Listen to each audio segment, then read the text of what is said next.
The Rewritten Lesson. This story was inspired by the Science Daily article, Kyushu University achieves Singlet fission breakthrough in solar cell efficiency. A research team used Singlet fission technology to break the theoretical efficiency limit of solar cells, achieving approximately 130% energy conversion. The number on the blackboard had to be erased. 33.7%. The theoretical efficiency ceiling of a solar cell, the Shockley-Queisser limit. A figure printed in every physics textbook, immovable, absolute. Mr. Graves set the chalk down and surveyed the room, 52 years old. He'd been teaching high school physics for 30 years. He couldn't count how many times he'd written that number. Mr. Graves. A student in the front row, Tyler, raised his hand. I heard that limit's already been broken. The room stirred. Mr. Graves adjusted his glasses. Where did you hear that? The news. They said a solar cell hit 130%, something about one photon making 2 electrons.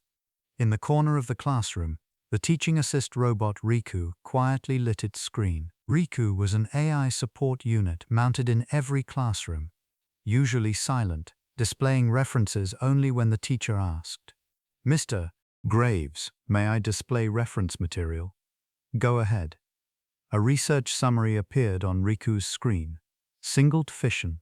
When a single photon is absorbed, a specialized molecule generates 2 electrons, in theory, energy conversion efficiency exceeding 100%. Mr. Graves stared at the screen. The ceiling he'd taught for 30 years had been broken through. After school, Mr. Graves sat at his desk in the faculty lounge, the textbook open before him. Chapter 7, Principles of Solar Cells. The Shockley-Queisser limit explained in diagrams, formulas, certainties.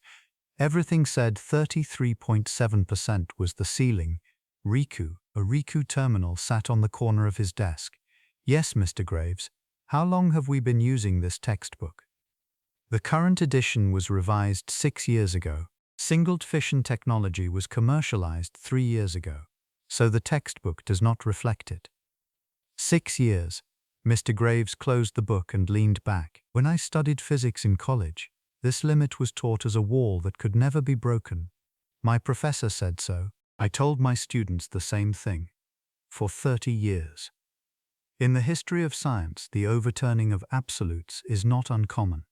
I know, but Riku, when the person teaching says, this is absolute, and then it turns out it's not, how do you explain that to students? Do I just say, sorry, I was wrong? You were not wrong. The knowledge at the time was correct. The knowledge at the time. Mr. Graves looked out the window. Evening sun slanted across the schoolyard. On the roof of the building, next-generation solar panels using Singlet fission technology were already installed. The number he'd been teaching as a ceiling had already been surpassed by this very school's own roof. The next day's class.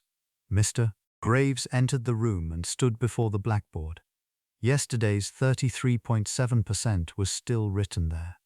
The students settled in. Tyler sat waiting in the front row. Today, we're continuing where we left off. Mr. Graves picked up a piece of chalk. He drew a red line through 33.7. This number was considered the theoretical limit of solar cells for a very long time. Shockley and Queisser calculated it in 1961. I've taught it for 30 years. Above the red line, he wrote a new number, 130%. The room buzzed. As Tyler said yesterday, this limit has already been surpassed. Singlet fission, a technology that extracts 2 electrons from 1 photon, makes it possible. The panels on this school's roof already use it. Mr. Graves, so the textbook is wrong. It's not wrong, it just hasn't caught up. He set the chalk down. A textbook conveys the best knowledge available when it's written. But science moves forward.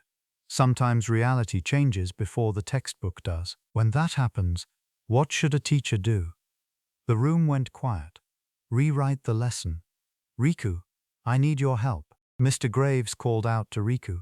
The screen lit up. Yes, what would you like to do? I want to create supplementary material for this class. Something that explains Singlet fission at a level high school students can understand. Understood. It requires basic quantum mechanics, but I'll adjust it to fit within the high school physics curriculum. Thanks. And Mr. Graves paused. I think this is going to keep happening. The textbook falling behind reality. Every time it does, I'll have to rewrite. Yes, having you around helps. I can't keep up with the latest papers on my own. Mr. Graves, I can provide the latest data, but deciding how to teach it to students, that's something only you can do. What do you mean? Teaching that 33.7% is the ceiling, and teaching that the ceiling has already been broken. As data, they're the same. But today you drew a red line on the blackboard and told your students, we rewrite. That wasn't data, that was education. Showing students in your own words that science changes. I cannot do that. Mr. Graves smiled slightly. That's a long speech for you. I judged it to be important. At the end of the lesson, Mr. Graves told his students, by the time you're adults, today's 130% might be an outdated number. When that happens, I want you to remember this, class. Remember that what's written in the textbook isn't everything. Tyler raised his hand. Mr. Graves, who gets to rewrite the textbook? Committees, university professors, people in government. So you can't rewrite it. Mr. Graves looked at the blackboard, the red line through 33.7, the 130 written above it. I can't rewrite the textbook, but I can rewrite the lesson. Today's class was my rewrite. The bell rang. Students rose. Tyler paused at the door and looked back. Mr. Graves, the red chalk lesson was really good. Mr. Graves waved and erased the board. 33.7, 130. The red line, all gone. Tomorrow he'd write new numbers. Riku would supply the latest data. Mr. Graves would turn it into his own words. An era where textbooks can't keep up, but a teacher can keep chasing. In the classroom, at the blackboard, looking students in the eye. That was the rewritten lesson.